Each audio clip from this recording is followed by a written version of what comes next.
자, 누가복음 13장 1절부터 5절까지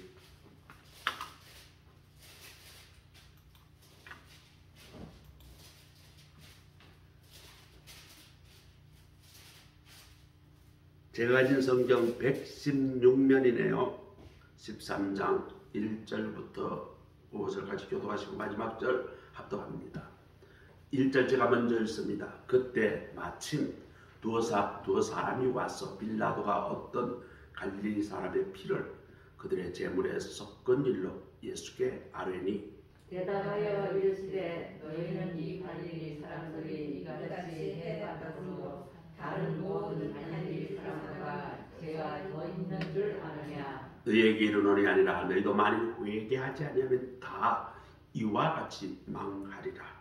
또 실로암에서 망대가 무너져 치여 죽은 18사람이 예루살렘에 거한 다른 모든 사람과 죄가 더 있는 줄 아느냐.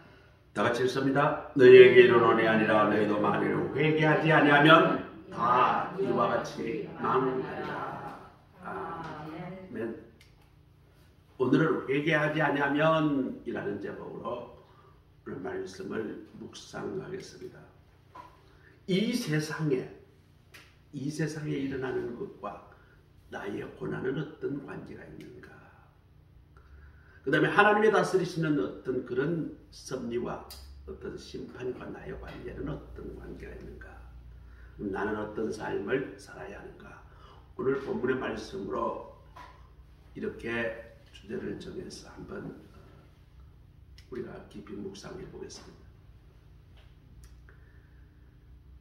세상 자체는 우리 인간에게 매우 위협적입니다. 오늘 본문의 말씀의 배경에도 보면 두 가지 사건이 나옵니다. 첫째 하나는 빌라도 총독이 유대 사람들이 자꾸 독립한다고 반란을 일으키니까 이 지나가는 과정에서 수많은 갈릴리 사람이 죽은 사건이 발생했습니다. 그 사건을 보고 예수님이 갈릴리 사람들이 그렇게 많이 죽은 게 죄가 많아서 죽은 줄 아느냐? 아니라 너희도 회개하지 아니하면 저들과 같이 똑같이 죽으리라. 또 두 번째는 예루살렘 근처에 큰 망대가 있어요. 그 샘 옆에 그걸 지키는 그 망대가 있는데 이 망대가 아마 무너졌던 거야 봐요. 관리를 잘못했든지 이번 전라도 광주에서 아파트 아주 높이 짓다가 무너졌잖아요. 사람이 잘못했는지는 모르겠지만 어쨌든 그 망대가 무너졌어. 그 밑에 많은 사람이 깔려서 죽은 사건이 발생됐어요. 당시 사람들이 이런 것들로 인해서 사람들이 죽고 또 죽고 이러니까 불안한 거예요. 예수님의 말씀, 예수님 저걸 어떻게 해석해야 합니까? 예수님에게 가서 묻죠. 그래서 오늘 예수님이 대답하시는 내용이 오늘 본문입니다. 저렇게 망대에 깔려 죽은 사람, 저 사람들이 뭐 잘못해서 그런가? 그렇지 않다는 거예요. 너희도 회개하지 않으면 어떻게 될지 모른다. 오늘 그렇게 말씀을 하셨습니다. 오늘 이 사건을 보고 우리가 얻어야 될 교훈은 무엇인가? 베드로는 베드로전서 5장 8절에 건신하여 깨어라. 너희 대적 마귀가 우는 사자같이 두루 다니며 삼킬 자를 찾는다고 경고하고 있습니다. 이 세상은 성도들에게 수많은 위협이 노출되어 있습니다. 내가 잘못하든 잘못하지 않든 이 세상은 우리 인간에게 위협적입니다. 첫째, 불의한 권력으로부터의 위협입니다. 대통령을 잘못 뽑거나 지도자를 잘못 뽑으면 그 백성들은 말할 수 없는 그런 고통을 겪죠. 아프가니스탄 보세요. 미군이 다스릴 때는 여자들이 다 대학까지 공부할 수 있어요. 자유롭게. 열심히 일하면 돈도 벌 수 있었어요. 자유롭게 또. 그러나 탈레반이 다시 재집권하고 난 뒤에는 거의 대학이 문을 닫았어요. 여자들은 문 밖에 나오지 못하는 그런 비참한 상태에 살고 있습니다.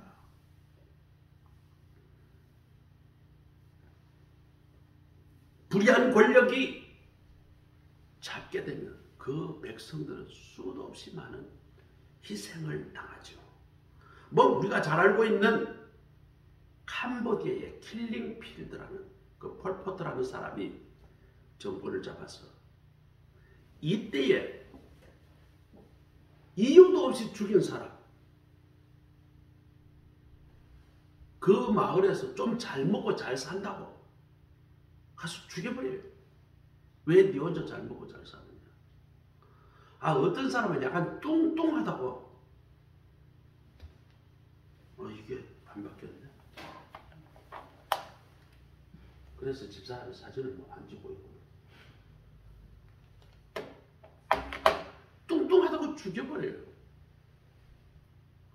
그래서 죽은 사람이 캄보디아 국민이 얼마 안 되는데 그 사람이 정권을 잡고 있는 동안 300만 명이 죽었다고. 너무 많이 죽으니까 시체를 처리할 방법 없으니까 포크레인으로 땅을 파고 거기다 시체를 한꺼번에 묻어버렸어요.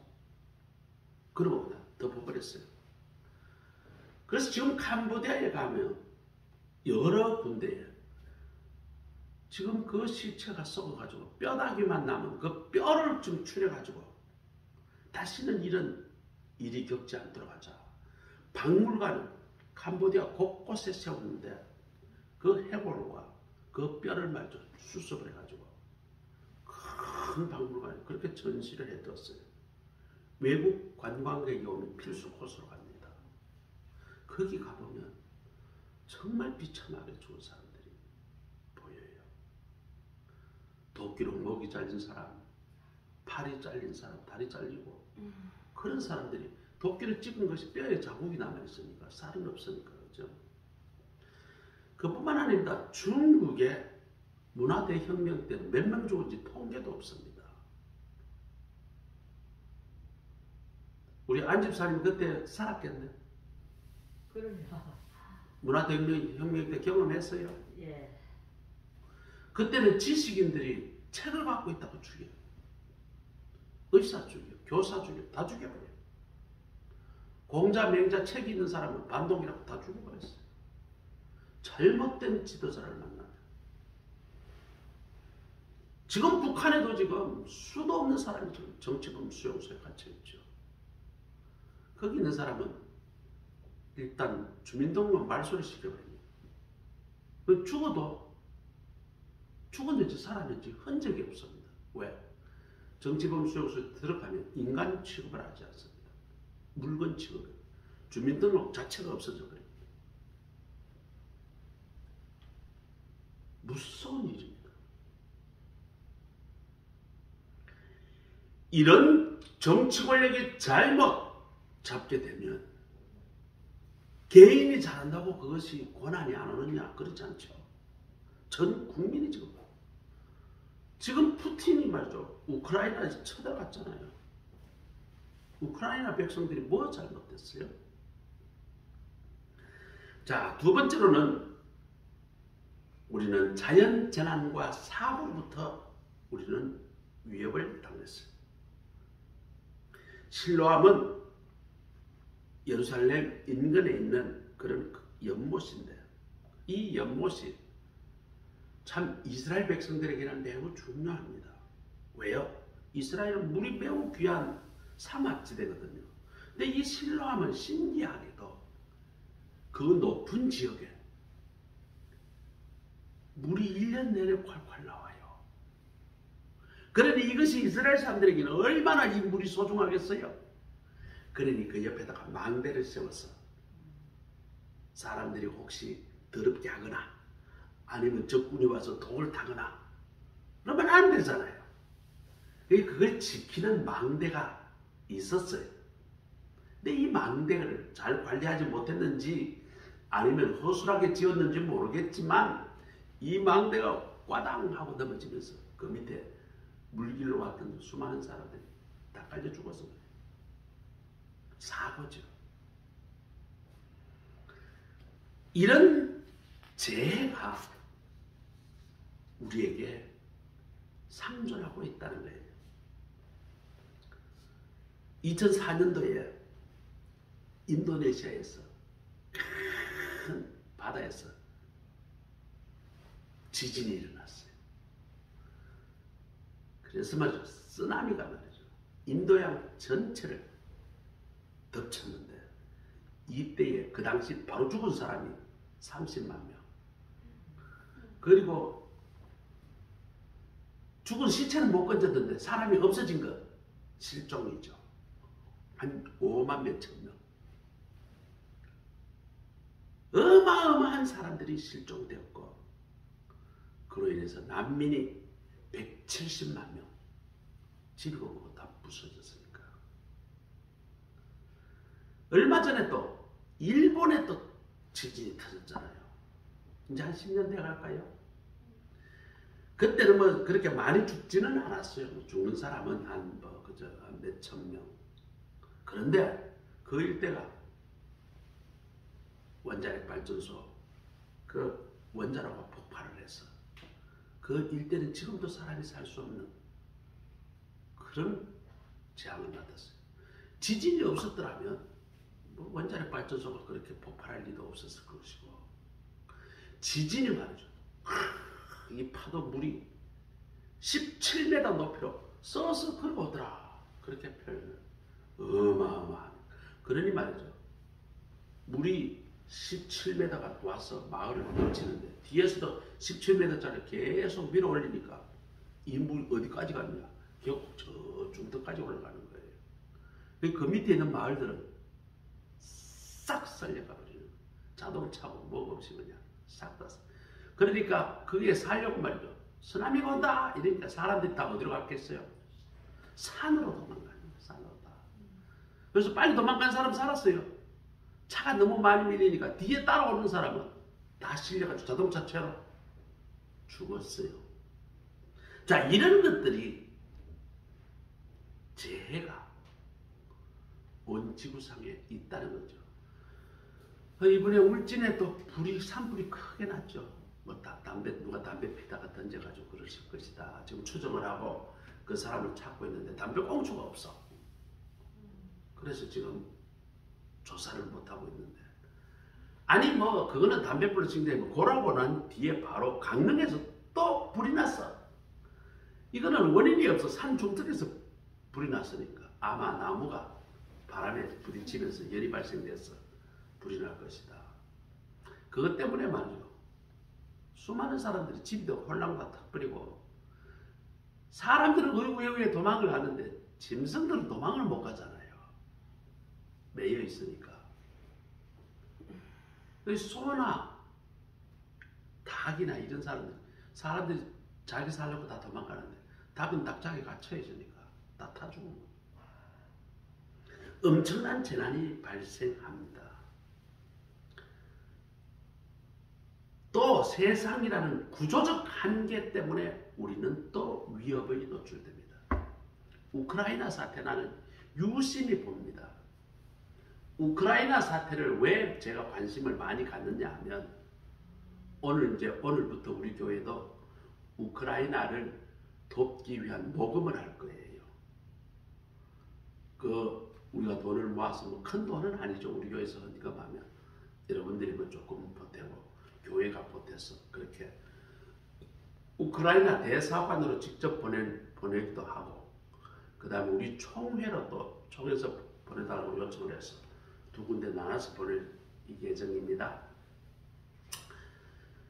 우크라이나는 원래 구소련 시대에 우크라이나를 점령했던 구소련 땅입니다. 공산주의가 70년간 다스렸던 땅이에요. 그런데 구소련이 망하면서 우크라이나는 독립을 했어요. 우크라이나는 지금 러시아 정교회가 원래 태어났던 그 지역이 우크라이나예요. 우리 동방 정교회 중에 러시아 정교회가 제일 크거든요. 현재 그 중에 총 본부가 어디에 있었냐? 우크라이나의 지금 키이우라는 키예프에서 시작이 됐어요.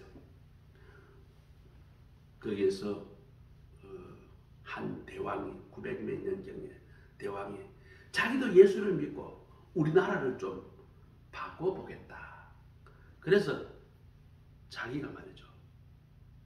그리스 정교의 본부를 찾아가지고 내가 이렇게 하고 싶은데 나를 가르쳐줄 부인 될 사람을 하나 보내주시오. 내가 그 사람하고 결혼하고 싶소. 참 특이한 왕이죠. 그래서 그리스 정교회의 총주교, 지금 교황이죠. 그 사람이 그리스를 다스리는 그 당시에 황제의 딸을 시집을 보냈어요. 이 딸이 얼마나 신앙이 좋은지 그 남편, 그 지금 현재 우크라이나 지역의 그 당시에 왕의 그 기독교를 개종시키고 교리 공부시키고 그 나라의 학교도 만들고 이 부인이 말이죠. 그 나라를 복음화시켰어요. 왕이 말이죠. 하루아침에 지금부터 우리나라는 예수를 믿는 기독교 국가다. 그렇게 선포를 하고 기독교를 믿지 않는 사람은 전부 다 깜방에 가둔다. 그러니까 전 국민이 하루아침에 다 예수를 믿었어요. 그리고 이 우크라이나가 얼마나 빨리 발전을 하는지 몰라요. 그런 역사가, 오래된 역사가 1900년대부터는 러시아가 이제 다시 모스크바가 아주 중요한 그 역할을 하니까 이 기독교 본부가 키예프에 있던 것이 이쪽 모스크바로 옮겨가게 됩니다. 그렇지만 이 우크라이나 지역은 그리스도를 믿는 사람들이 대부분이잖아요. 역사적으로 수백 년 동안. 그러다가 소련이 공산화되면서 기독교를 믿는 사람 다 죽였어요. 그리고 예수를 못 믿게 했어요. 우크라이나도 마찬가지입니다. 기독교를 못 믿게 하고 공산주의를, 사상을 주입을 하는 거예요. 70년간 그렇게 했어요. 70년 같으면요. 세대가 3번 바뀝니다. 한 세대 바뀌는데 30년이라 그러니까 할아버지, 아들, 손자 때까지 바뀌는 거예요. 그동안 예수를 못 믿게 했으니까 할아버지는 뭐 마음속으로 신앙이 있겠지. 아들은 조금 신앙이 있었는데 그렇게 못 믿게 하니까 신앙이 완전히 날아갔겠지. 손자는 아예 예수 이름도 못 듣고 태어났을 거예요. 태어나서 전혀 신앙생활을 할 수 없는 그런 나라가 2013년도에 나라가 독립을 하고 난 이후에 2017년도인가 우리도 이제는 자유롭게 서양처럼 미국처럼 그렇게 살고 싶다. 대통령이 그렇게 나라를 선포하고 그렇게 했는데 이 우크라이나의 신앙이 다시 회복이 되는 거예요. 지금 회복되고 있어요. 우크라이나 군대가 말이죠. 그렇게 70년간 공산화돼서 예수 못 믿겠는데 전쟁 나가기 전에 전부 다 병사들이 무릎 꿇고 손을 하늘로 두고 기도하면서 전쟁 나가는 모습이 동영상을 찍어서 저희한테 보내왔어요. 물론 뭐 돌고 돌아서 내한테 왔겠지만 야 이것 보고 우크라이나가 희망이 있다. 그리고 교회를 다시 복원을 하고요. 그리고 미국의 교육제도와 그리고 미국의 선교사, 유럽에 있는 선교사들, 유럽에는 지금 교회가 너무 죽어가지고 선교사 파송할 나라가 없어요. 전 세계 제일 선교사를 많이 보내는 나라가 미국이고 두 번째가 한국입니다. 우리나라가 그만큼 기독교 세력이 강해요. 그래서 우리나라 선교사들도 우크라이나에 많이 가 있어요. 가서 복음을 전하고 기독교를 하는데 사람들이 깜짝 놀라는 거예요. 자기 나라가 한때는 선진국이고 그렇게 잘 살았고 그렇게 했는데 예수를 버리고 공산화 되고 난 뒤에 완전히 나라가 정말 쓰레기 중에 쓰레기가 됐다. 그래서 복음을 전하는데 우크라이나에 참 복음이 잘 사람들이 받아들인다는 거예요. 그런데 러시아가 지금 말이죠. 쳐들어왔어요. 지금 우크라이나는 군대가 얼마 없어요. 14만밖에 없어요. 러시아는 세계 2위의 군사력을 가지니까 이건 게임 자체가 안 돼. 우리나라는 군사력이 얼마일까요? 60만 군인이 있죠. 북한은 100만이 있죠. 우리나라하고 우크라이나하고 싸워도 우크라이나는 잽이가 안 돼요. 그런데 우리나라하고 러시아하고 붙으면 우리가 또 잽이 안 되겠죠. 그런 러시아가 우크라이나를 침공했는데 한 9시간 만에 망할 것이다. 그렇게 예측을 했어요. 그런데요. 지금 한 달이 됐는데 러시아 군대 쳐들어가는 군대가 지금 쩔쩔매고 있어요. 아마 러시아가 저 전쟁에서 질 것이다. 이제 전문가들이 그렇게 예측을 해요. 그렇게 미사일로 포격을 하고 지금 막 병원이고 뭐고 막 민간인에게 다 지금 폭탄을 지금 퍼부어가지고 전 세계가 지금 말이죠. 러시아 그쪽에다 물자도 보내지 말고 돈 거래도 못하도록 꽁꽁 묶어버리니까 러시아 지금 국민들은 지금 물자가 지금 아마 품귀 현상이 일어날 거예요. 지금 전혀 러시아 소식을 모르니까 지금 이런 전쟁을 겪으면 우크라이나 백성들이 지금 말이죠. 얼마나 고통을 당하는지 몰라요.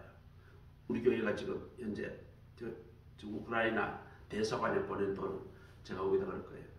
식료품을 좀 사서 공급을 해줬으면 좋겠습니다. 그런 단서를 달아서 보낼 거예요.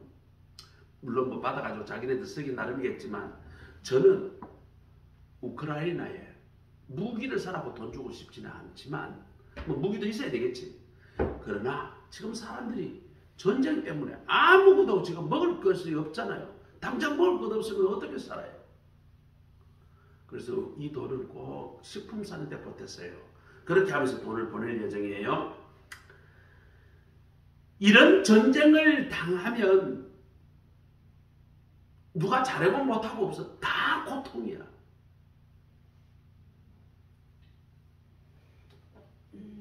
우리 인생은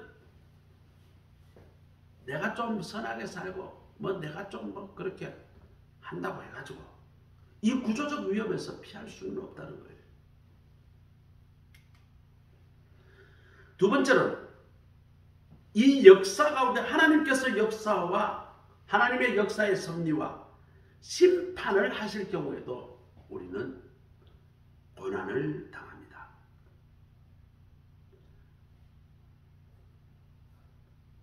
성경에 욥이라는 사람이 있어요. 정말 신앙생활 잘하고. 그런데 하나님은 욥이라는 사람을 신앙의 표본으로 삼기 위하여 욥에게 시련을 주십니다.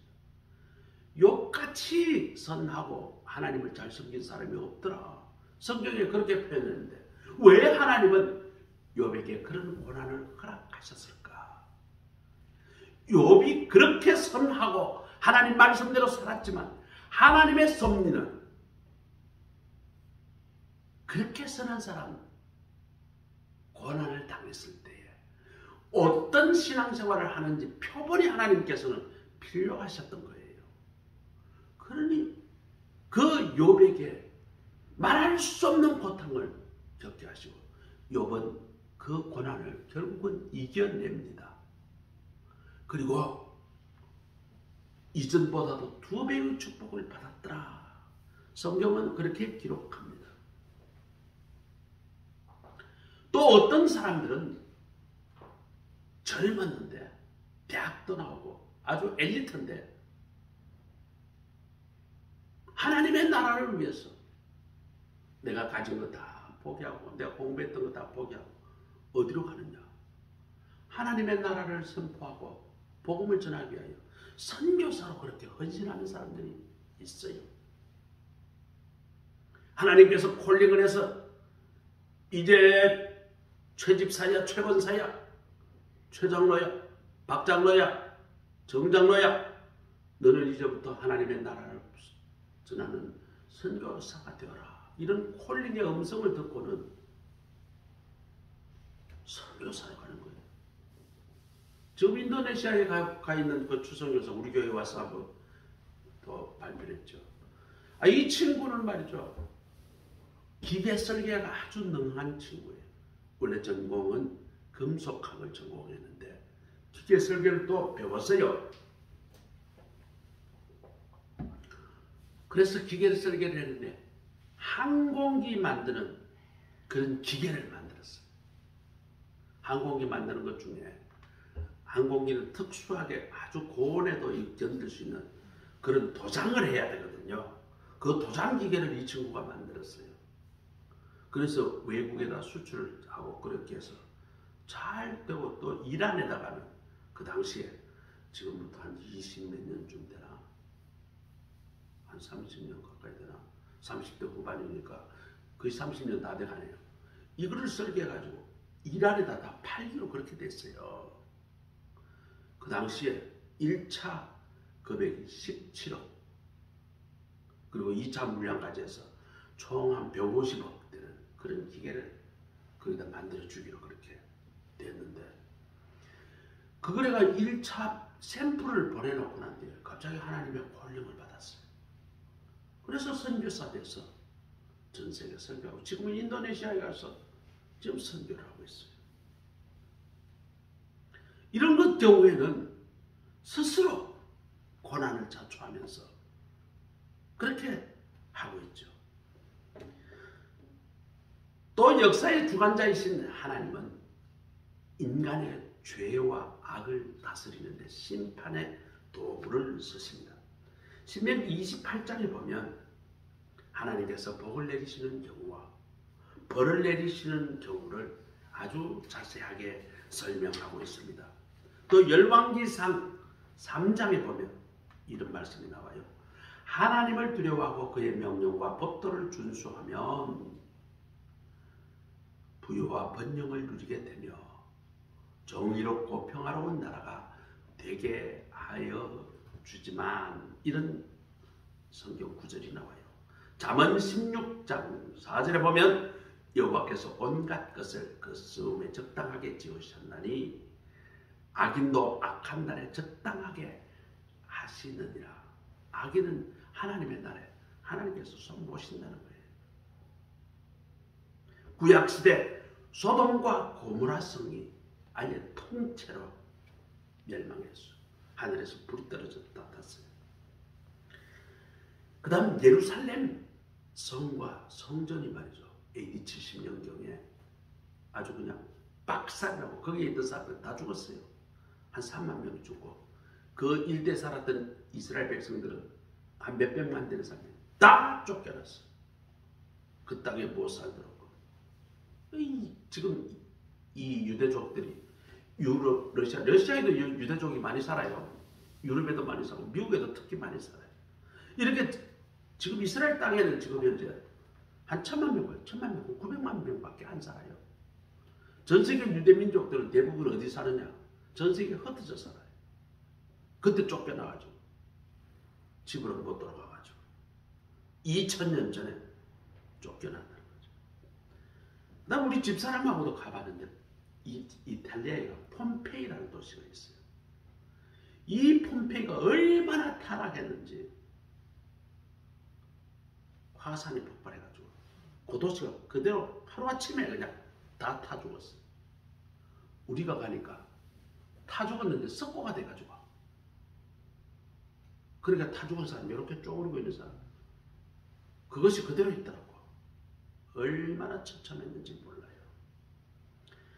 하나님은 우리의 인간의 교만과 우리의 죄악을 가만 내버려 두지 않습니다.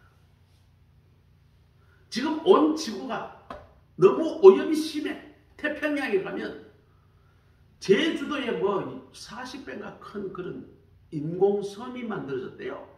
그게 뭔가 전 세계 쓰레기가 그쪽으로 다 몰려가요. 이쪽은 바다가 빙글빙글 돌고 인물이 안 빠져나간다는 거예요. 계속 쓰레기가 모인다는 거예요.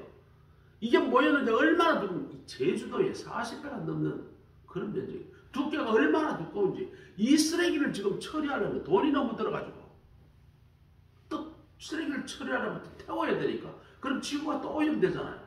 아주 지금 문제가 심각합니다. 우리나라에 말이죠. 해안가에 가면 중국에서 온 쓰레기가 넘쳐나는 거예요. 매일매일 주민들이 걷어내도 어마어마한 쓰레기가 밀려오는 거예요. 그러니 오염된 데서 질병이 어떻게 안 생길 수가 있나 이거죠. 이 코로나도 우리 지구가 잘못 사용한 그 결과로 생긴 것이 아닌가, 인류학자는 그렇게 예측을 합니다. 앞으로 그러면 코로나 안 생기나? 생길 수 있다. 얼마든지 더 생길 수 있다. 우리 지구를 잘 관리하고 깨끗하게 관리를 해야 그런 병이 안 생긴다는 거예요.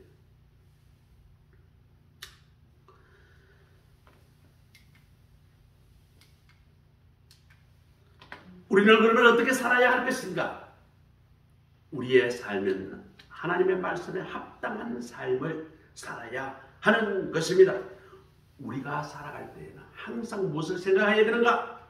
하나님은 우리 이 지구를, 또 우리의 환경을, 그리고 나의 삶을 이끌어 가시고 심판하시고 그렇게 하시는 역사의 주관자이시다라는 것을 우리는 항상 기억해야 합니다. 어떤 때는 우리 세상 보면 하나님이 계시나 안 계시나, 어떻게 저 악한 사람이 권력을 잡고 더 사기치고 도둑질하는 놈이 돈을 더 많이 벌고, 이런 것들이 우리 눈으로 본단 말이죠. 하나님이 저런 인간들을 싹 쓸어가 버렸으면 좋겠는데, 그럴 때가 있어요. 그러나 시편 73편에 보면 이런 말이 나와요. 하나님께서는 그의 정한 시간과 계획하시는 방법에 따라 적절하게 개입하신다라고 말씀하십니다. 로마서 8장 28절에 하나님께서는 어떤 경우에도 성도에게 합력하여 선이 되게 역사하신다라고 우리에게 말씀하십니다. 그렇기 때문에 우리는 이 말씀을 부여잡아야 합니다. 세상사를 보며 그것이 언제든지 나에게 닥칠 수 있는 것이다 라고 생각하며 하나님 앞에 회개를 해야 됩니다. 아이고, 남이 저렇게 불행당했구나, 나는 안 당해서 다행이다, 이런 생각을 하면 안 된다는 거예요. 남이 당한 불행에 나도 당할 수 있다는 것이라, 내가 항상 하나님 앞에 겸손하게 살아가도록 내 마음을 다스리고 회개를 해야 한다는 것입니다. 오늘 예수님께서 하신 말씀이 너희에게도 안 당할 줄 아느냐? 회개하라는 거예요. 지금 갈릴리 사람들이 지금 수천 명이 죽었어. 너희들에게 안 당할 줄 아느냐? 회개하라는 거예요. 3절 5절에 보면 너희에게로는 너희가 만일 회개하지 아니하면 다 이와 같이 망하리라. 예수님께서 오늘 우리에게 말씀하십니다. 성도가 우리 모두는 세상에 살아가는 동안에 주위에 일어나는 불행한 사고들을 보면서 항상 나도 그런 일을 당할 수 있다, 그런 마음으로 가지고 경각심을 가지고 이때 하나님 앞에 어떻게 될 것인가, 내 자신을 돌아보고 하나님 앞에 회개하며 엎드리며 살아가야 하는 것이에요. 그것이 지혜로운 삶인 것입니다. 야고보서 5장 15절에 하나님께서 회개하는 사람에게 긍휼을 베풀어 주시기 때문에 성도는 관련을 당할 때 자신을 돌아보고 회개를 하며 하나님의 섭리를 바라보고 주의 뜻을 발견하며 따를 때에 오히려 그 화가 복으로 바뀌는 그런 신비의 기적을 체험할 수 있다는 거예요. 어떤 사람은 말이죠, 어떤 불행한 일을 당했어요. 아이고, 이것도 하나님의 섭리겠지, 뜻이겠지, 그렇게 생각했더니 나중에 그것 때문에 복이 되더라는 거예요. 중국의 고사성어 중에 그런 말이 있어요. 어떤 사람이 말을 키우는데 하루는 말이 도망가 버렸어요. 아이고, 그 노인네 참 안 됐다. 재산이라는 건 별 것도 없고 땅도 조금밖에 없는데 그럼 말이 도망가 버렸으니 어떡해. 그 노인네 이제 농사도 못 짓게 생겼네.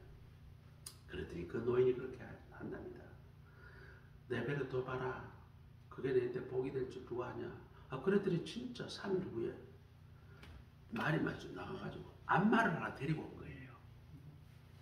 그래 말 한 마리가 아니라 두 마리가 됐어. 그리고 조금 있다 보니까 그 말이 한 마리 새끼를 낳았어. 그랬더니 사람들이 아이고 잘됐다. 참 복받았네. 아이고 내뱉어라. 저게 화가 될지 어떻게 하냐. 그랬더니 말이죠.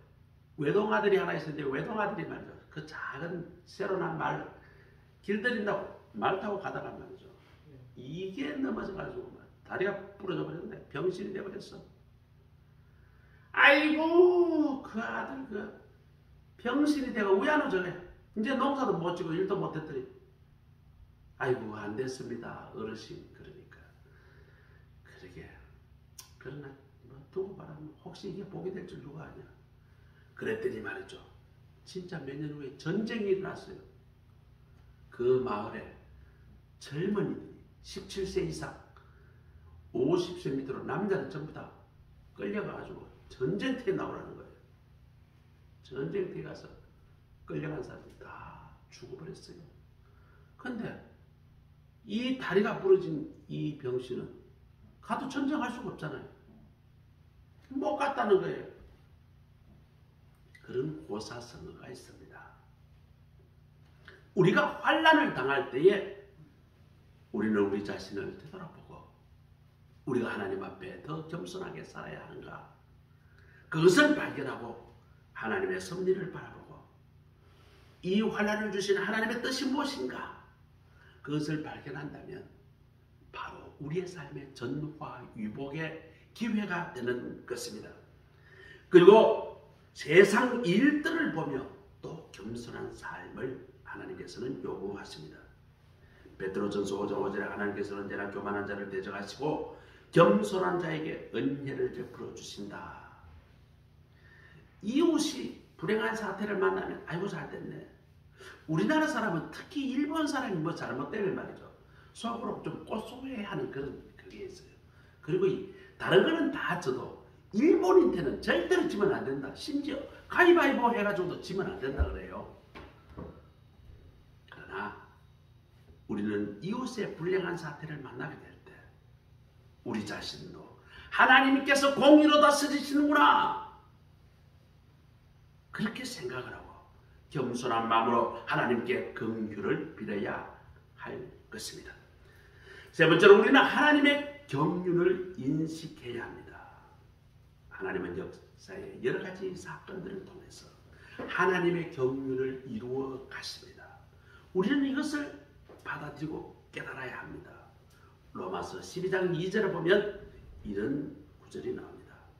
성도가 세상에서 일어나는 불행한 사건을 신앙 눈쪽으로 관찰하게 되면 하나님은 우리의 모든 사건 사고를 통하여 하나님의 선하시고 기뻐하시고 온전하신 그 뜻을 우리에게 이루어 주신다라고 하셨습니다. 우리의 사건 사고가 때로는 우리가 원치 않은 사건이 있어요. 우리 최성 집사님 참 일하고 싶었는데 그 일은 나이가 많다고 그만두라 해서 그만뒀어요. 더 일하고 싶었는데 그러나 그런 일을 당할 때에 하나님께서는 어떻게 나의 인생을 이끌어 가시던가. 하나님께서는 나의 이러한 일들을 통해서 하나님이 나에게 선하시는 그런 길로 인도하시는구나. 하나님께서 기뻐하시는 그 길로 인도하시는구나. 하나님이 온전하게 나의 삶을 이루시려고 그렇게 나를 인도하시는구나. 그런 신앙과 믿음으로 그 사건을 받아들여야 해요. 우리 잠시 동안 우리 삶을 한번 생각해 봅시다. 우리의 삶 가운데 원치 않는 그런 환난을 당하신 분이 계십니까? 우리는 그 환난과 고난을 어떻게 받아들이고 있습니까? 그 환난이나 고난을 당할 때 그 원인을 남 탓으로 돌리고 환경 탓으로 돌리는 그런 우리의 마음은 없습니까? 이 환난의 원인이 나와는 상관이 없고 나는 피해를 본 피해자다. 그러니 나는 억울하다.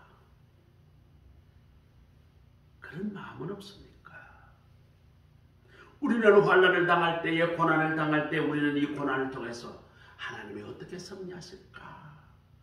그런 관점에 우리의 환난과 고난을 바라보아야 합니다. 그리고 하나님의 섭리를 발견하면 우리는 그 하나님의 섭리에 순종해야 합니다. 하나님께서는 우리에게 이런 환난을 통하여 하나님의 음성을 우리에게 들려주십니다. 그때 우리는 하나님의 음성을 겸손히 들어야 합니다. 하나님이 내게 요구하시는 그 음성을 듣고 내가 순종해야 합니다. 그러면 우리에게 닥치는 환난과 고난은 결국은 우리에게 하나님이 선하시고 기뻐하시고 온전하신 그러한 삶으로 인도해 주시는 것입니다. 철학자 스피노자는 이야기합니다. 내가 내 지구와 종말이 오는 그런 환난을 당할지라도 나는 오늘 사과나무를 심겠다. 내가 종말이 온다 할지라도 나는 하나님의 신앙을 부여잡고 희망을 저버리지 않고 살아가겠다는 의미겠죠. 베드로전서 4장 7절에 만물이 마지막에 가까웠으니 그리고 정신을 차리고 근신하여 기도하며 서로 사랑하라. 말씀은 그렇게 우리에게 교훈합니다. 오늘 예수님은 우리에게 이야기합니다. 우리 자신에 당한 환난과 고난, 또 우리 주변에 당한 환난과 고난, 그런 것을 바라보며 우리는 하나님의 섭리와 하나님의 뜻을 우리는 깨달아야 합니다. 그런 환난과 고난을 통하여 우리는 하나님의 음성과 하나님의 섭리를 우리는 깨닫고 들어야 합니다. 그리고 우리는 하나님의 뜻과 그 섭리에 순종해야 할 것입니다. 오늘 예수님이 말씀하셨죠. 너희도 회개하지 않으면 망하리라. 언제나 성령의 조명을 받아 이런 인생에 불행이나 환난이나 고난 중에도 선을 악을 선으로 바꾸시는 그 하나님의 섭리를 깨닫고 또 세상의 종말의 시간이 점점 가까워지고 있다는 것을 깨닫고 그날을 준비하며 이 사순절 기간을 또 우리의 삶을 그렇게 살아가시기를 소원합니다. 기도하겠습니다. 하나님 감사합니다. 오늘 본문의 말씀을 통하여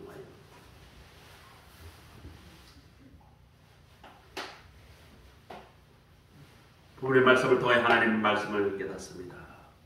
우리에게 당하는 환난과 고난, 또 세상에 발생되는 그런 환난과 고난을 바라보며 우리에게도 언제든지 닥칠 수 있고 또 우리도 경험할 수 있는 그런 것들이다.